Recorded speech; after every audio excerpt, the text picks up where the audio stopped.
Everyone, आज के इस वीडियो में हम कवर करने वाले हैं फाइनेंशियल अकाउंट्स इस सब्जेक्ट से आपका चैप्टर है बायबैक ऑफ शेयर्स। इस चैप्टर में आपको मैं कंसेप्ट बताऊंगा और इसी के साथ क्या क्या एमसीक्यूज पूछे जा सकते हैं वो भी हम डिस्कस करेंगे। ठीक है, तो सबसे पहले इंट्रोडक्शन से शुरू करते हैं।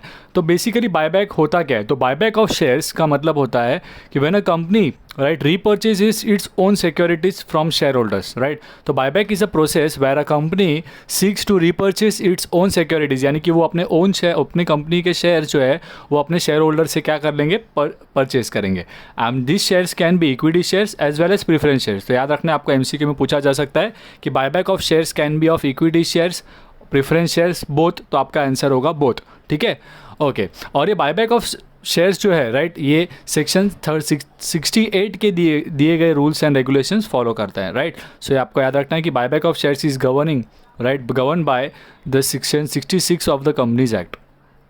क्लियर? नेक्स्ट, और भी प्रोविजंस हम लोग स्टडी करेंगे बायबैक ऑफ शेयर से related. So according to companies act क्या क्या आपको चीज़ें याद रखनी है? तो the very first thing is कि बायबैक कहाँ से किया जाएगा, right. So power of company to purchase its own securities, इसे हम कहते हैं बायबैक। तो ये बायबैक कहाँ से किया जा सकता है? तो आपको ये पॉइंट याद रखना है, एमसीक्यू के लिए आपको पूछा जा सकता है। Buyback can be made out of free reserves, की कंपनी के पास जो फ्री रिजर्व्स है, अब इन फ्री रिजर्व्स में क्या क्या आता है वो भी हम लोग डिस्कस करेंगे। कंपनी अपने सिक्योरिटी प्रीमियम अकाउंट में जो बैलेंस है उसे यूज़ कर सकता है, या तो फिर कंपनी फ्रेश इशूज़ जो करेगा उसमें से जो प्रोसीड्स आएंगे, जो पैसे जनरेट होंगे, उससे वो क्या कर सकता है, बायबैक कर सकता है।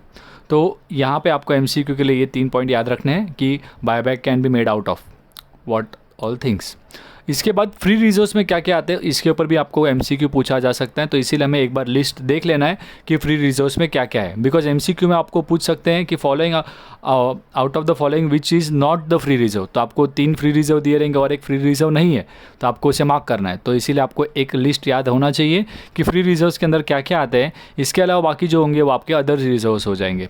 ठीक है, तो प्रॉफिट एंड लॉस अकाउंट का जो बैलेंस है वो फ्री रिजर्व में आएगा, जनरल रिजर्व फ्री रिजर्व में आएगा, dividend equalisation reserve free reserve होता है आपका।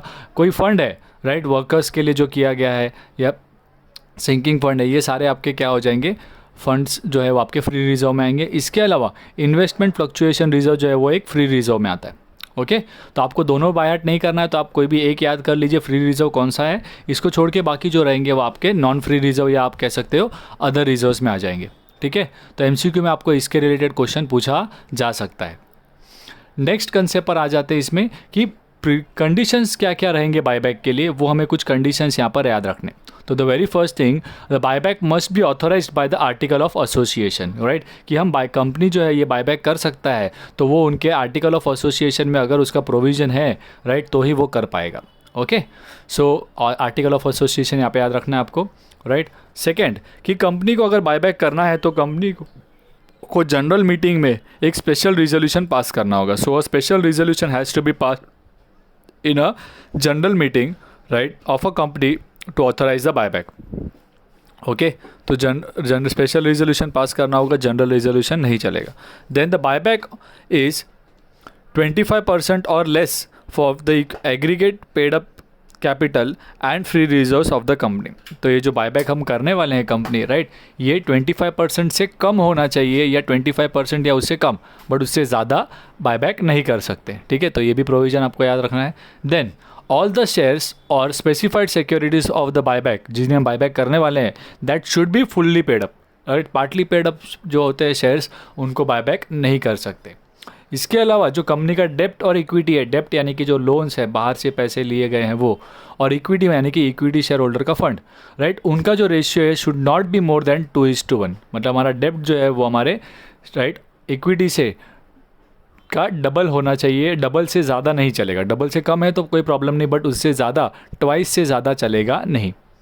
ठीक है, तो ये प्रोविजंस आपको एमसीक्यू में पूछे जा सकते हैं। जो जो मैंने हाईलाइट किए वो आपको वहाँ पे ऑप्शंस में दिए हो सकते हैं। ठीक है, नेक्स्ट रूल जो हमें याद रखना है, that is buyback shall be completed within 12 months from the date of passing the special resolution. इसका मतलब है कि जब हम मीटिंग में, जनरल मीटिंग में स्पेशल रिजोल्यूशन पास कर लेते हैं, तो उस स्पेशल रिजोल्यूशन के 12 महीने के अंदर ही हमें बायबैक का जो प्रोसीजर है वो कंप्लीट करना है, उससे ज़्यादा टाइम अलाउड नहीं होगा। ठीक है, तो ये 12 मंथ्स का टाइम आपको याद रखना है, right.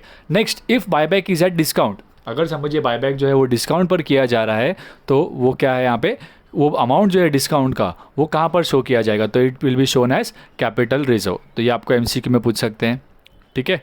And the last point is, जब बायबैक हो जाता है तो बायबैक हो जाने के बाद आपके कंपनी का जो शेयर है, राइट, उसमें क्या चेंजेस आपको देखने मिलेंगे, उसके रिलेटेड क्वेश्चन है। तो buyback of shares lead to increasing the earning per share, कि आपका जो कंपनी का जो शेयर का अर्निंग पर शेयर है वो क्या हो जाता है, बायबैक करने के बाद इंक्रीज हो जाता है, ठीक है। तो आपका एमसीक्यू में पूछ सकते हैं increase earning per share, decrease in earning per share, constant earning per share. तो आपको याद रखना है बायबैक हो जाने के बाद increase in earning per share होता है। क्लियर है। तो ये सारे पॉइंट्स आपको याद रखने हैं related to buyback of shares, जो आपको यहाँ पर एमसीक्यू क्वेश्चंस को आंसर देने के लिए हेल्प करेंगे। तो अगर आपको हमारे ये वीडियोस पसंद आते हैं तो प्लीज़ हमारे इस वीडियोस को अपने फ्रेंड्स के बीच शेयर करें, और अगर आपने हमारे चैनल को अब तक सब्सक्राइब नहीं किया तो हमारे चैनल को सब्सक्राइब कर ले, ताकि आपको लेटेस्ट अपडेट्स मिलते रहें।